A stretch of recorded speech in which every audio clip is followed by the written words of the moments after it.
out at the job. Today's the first day. Alan's here. He's going to take us, he's going to show us how they hydroblast this out. I know traditionally with pools they jackhammer, so we're going to have to ask him why they're hydroblasting this. I'm sure it's going to be pretty interesting. Come on, let's go see what's going on. Hi, Alan.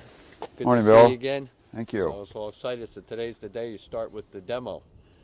And I understand you're hydroblasting this. Don't you normally jackhammer these out? Yeah, well, when we get a pool ready for replastering, there's several different methods for prepping the shell to receive the new plaster or pebble surface.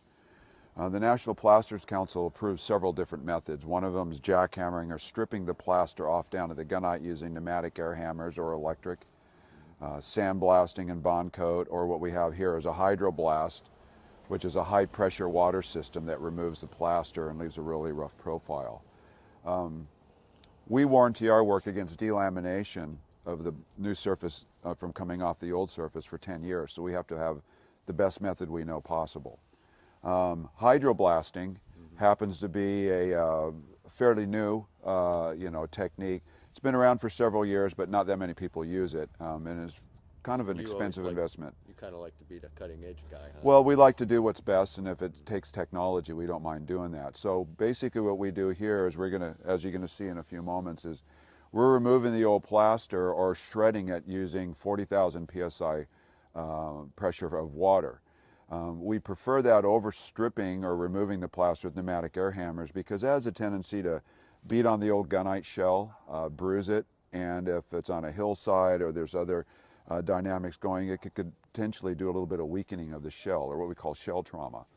So, and especially a lot of pools now that the age of pools is getting older and older throughout Southern California, a lot of these pools have been replastered 2, 3, even 4 times and have been stripped repeatedly.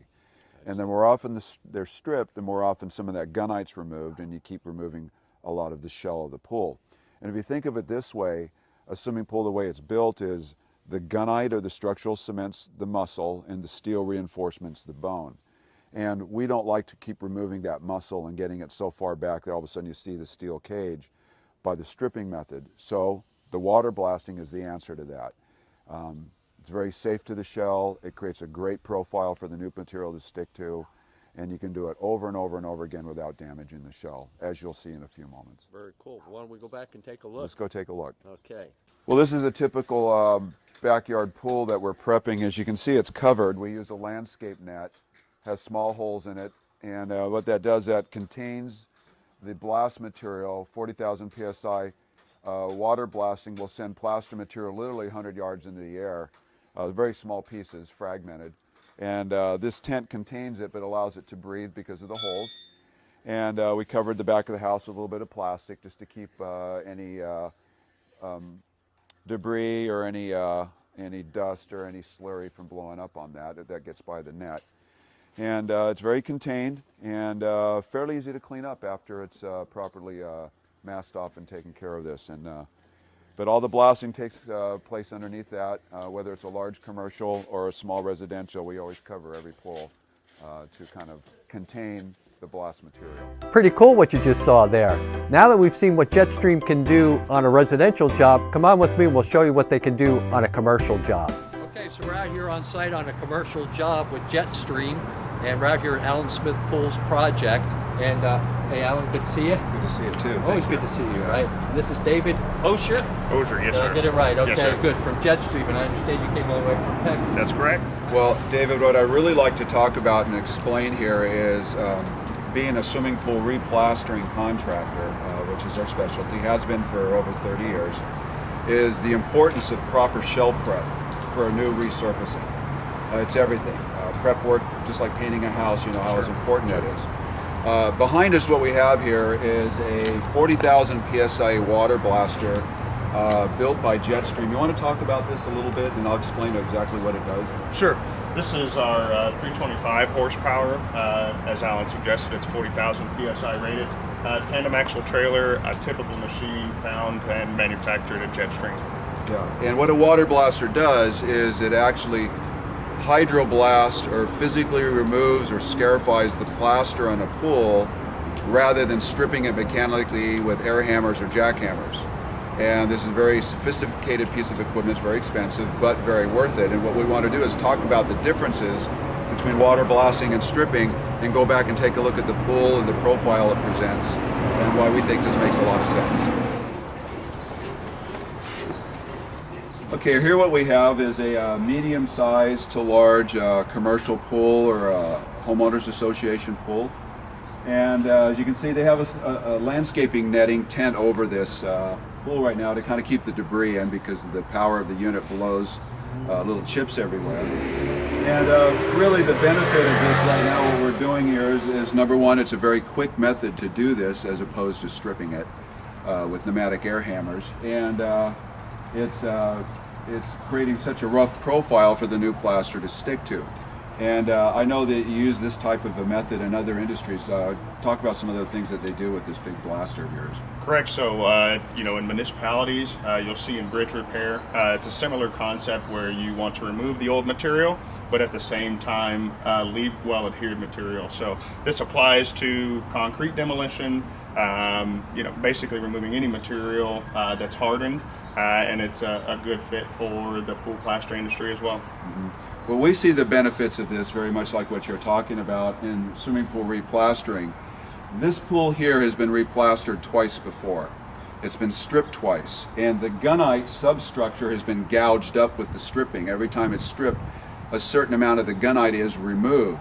The way you think about pool construction is the structural steel's the bone and the gunite's the muscle. And every time you strip it, a little bit of that muscle's removed. And we have some good examples here that we'll zoom in and show you what happened. We'll even strip a little bit of this and show you how that physically removes some of that gunite and creates a little bit of shell trauma possibly, and microstructure cracking and things that we're trying to avoid. There's even articles out there by engineers, leading engineers in the pool industry, that talks about water blasting, preserving the structural integrity where stripping can cause some problems and some damage down the road. And we're trying to avoid that, and that's why this system works so well for us. Sure.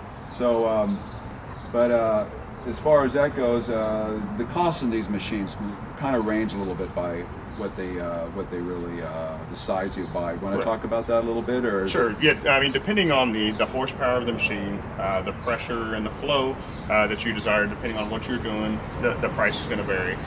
The price varies additional on accessories, repair parts, and all of that as well. As a replastering contractor, I've been in business 30 years, and we've done quite a few pools 2 and 3 times over that course of that time frame, and coming into a pool to having to strip in it over and over again is something I'm really trying to avoid. Sure. So this method really works for us because we can come in and create a really good anchor profile. We give a 10-year warranty against delamination because we have that much confidence in it. So this method really creates that aggressive anchor pattern for the new plaster to lock onto and adhere. So but I'd really like to go in and do an in-depth look at this. This is what it looks like when you're stripping a pool. Here you can see physically removing the plaster with a pneumatic air hammer. And as you can see, as they're taking the plaster, there's a fair amount of gunite substructure coming off with it. We just want to avoid that at all costs. We really want to avoid that on pools that might be on hillsides, that have structural cracks to them already starting, or distress. The last thing you want to do is take a pneumatic air hammer or jackhammer to a pool that's already exhibiting shell trauma. The best possible method for this, as engineers will agree, is to hydroblast the finish, create a profile where you don't have that microstructure cracking. And I'm sure, David, you see that with other industries that you do as far as this. Want to explain any of that, where that protects that? Sure. So it's similar to what Alan was saying. We have civil engineers working with cities, states that require hydroblasting because of the issues that you just spoke about. The percussion methods can actually reverberate throughout the structure and potentially damage other places in the structure. So this method prevents that. Like Alan said, leaves a nice porous surface for new material to adhere. And like I said earlier, it doesn't only apply to pools, it also applies to municipalities and concrete structures.